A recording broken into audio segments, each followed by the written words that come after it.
Here we are back at Fiesta Island, and today it's all about small bird flight photography. And I thought I heard a hawk. Yep, it's all about small birds.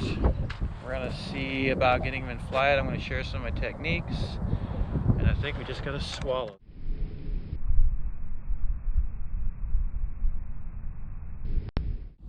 This place is amazing, guys. Yeah, we got some cell birding over here, got boarding over here with the cells, cruising around. Over to my right, there's cell boarding over there. It's cool. And all these flowers, amazing. I haven't seen too many birds. I've gotten some nice shots. You know, it's all about small bird flight. So, and I'll show you guys some from before. And I'll take a break and get out of the wind here in a little bit. We'll talk about my technique, how I like to approach it. It's a little different than, you know, photographing raptors and stuff.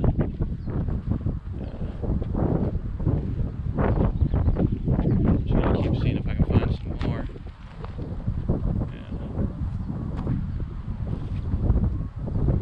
Alright, I'm gonna get back at it.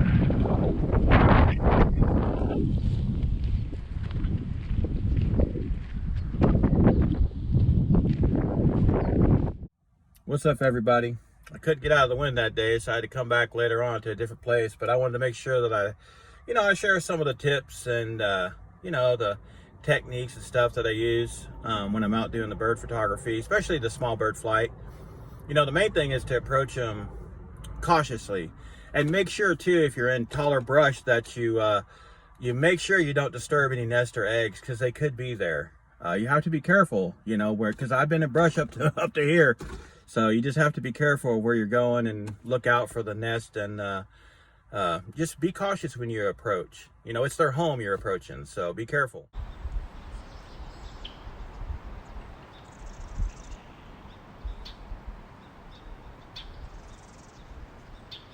The next thing I want to share is I go slow, right? If a bird flies far, I get pretty good. I get going, I get after them, But when you're approaching them and you want to get close, go slow. My aunt's approach was 7 steps. 7. Just take 7 and watch the bird's behavior. If you feel like you're stressing out the bird, don't keep going. Stop and just get it from that location. If you think that it's okay and that the bird is just hanging out and it doesn't seem stressed, then continue that approach, but just move slowly.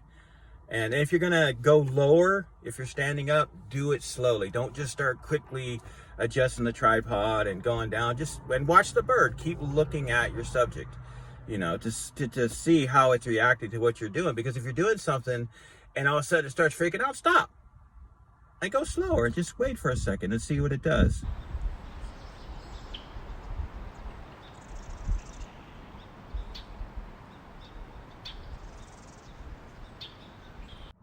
So, all about the flight. Some birds, like the Say's Phoebe, you know, they're going to hover, right? But most small birds are not going to be hovering over you. I mean, hummingbirds, obviously, but you need to start from where they're perched at. That's my thing. I go from where they're perched. I mean, I don't know what else to do. I mean, right? They're birds. Trying to follow a small bird around is not easy, even when they're hovering. So just find their perches, wherever it may be, and just wait and really study the bird's behavior. A lot of birds, they're just different. The way they take off, the twitches of the necks they do before they go into flight. So just pay attention to that behavior. And it definitely, once I started doing that more and more and more, I got better at getting those good flight shots.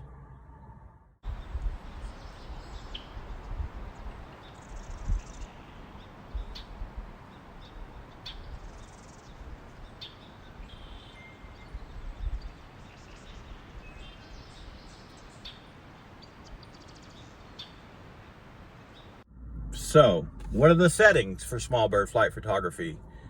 You got to have the f-stop, f4, whatever you could do, depending on your lens quality, 2.8, 4.0, 5.6. Most of mine are at a 5.6, 6.3. You can use more depth of field, like 8, but you know, f8, but you got to go faster on the shutter speed, depending on the light situation. You always want it over 1,000.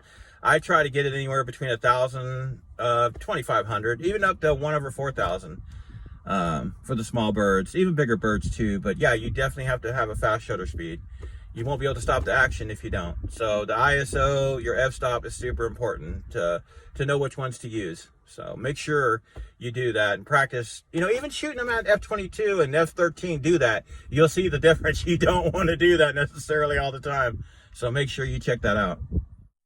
If you guys ever get a chance, you should, you know, if you ever come out to San Diego, California, come check out Fiesta Island. This place is amazing. There's so many birds that come here and live here full time. The sage phoebe is one of my favorites because it hovers. It's just such a beautiful bird. There's raptors here, hawks, peregrine falcon. I mean, there's just a lot of birds in this area to photograph. And it's just a beautiful place to walk around and to see what you can find. And there's all kinds of rabbits around. And, you know, you've got the ocean close. It's just a cool place to visit. And let me tell you, look at these flowers. I mean, it's just amazing to walk around and find birds in this area to photograph. And everyone that I run into here, it's just really nice. A lot of photographers come out here. We all, you know, share what we've been doing and share on some of the Facebook groups and stuff like that. It's just a nice place to visit and spend some time with people, you know, because we're all passionate about birds, even if they're not into necessarily photographing them. You know, they're just out to watch them just like we are. It's just a joy to come visit and hang out with everybody. So if you can, check it out. San Diego, California, Fiesta Island. Well, everybody, I hope those tips, techniques, and tricks and all that good stuff helps you guys out. Don't forget to check out my website, michaelvancepemberton.com. I have an article on there about flight photography for birds, so check it out. I appreciate it. See you later. Bye.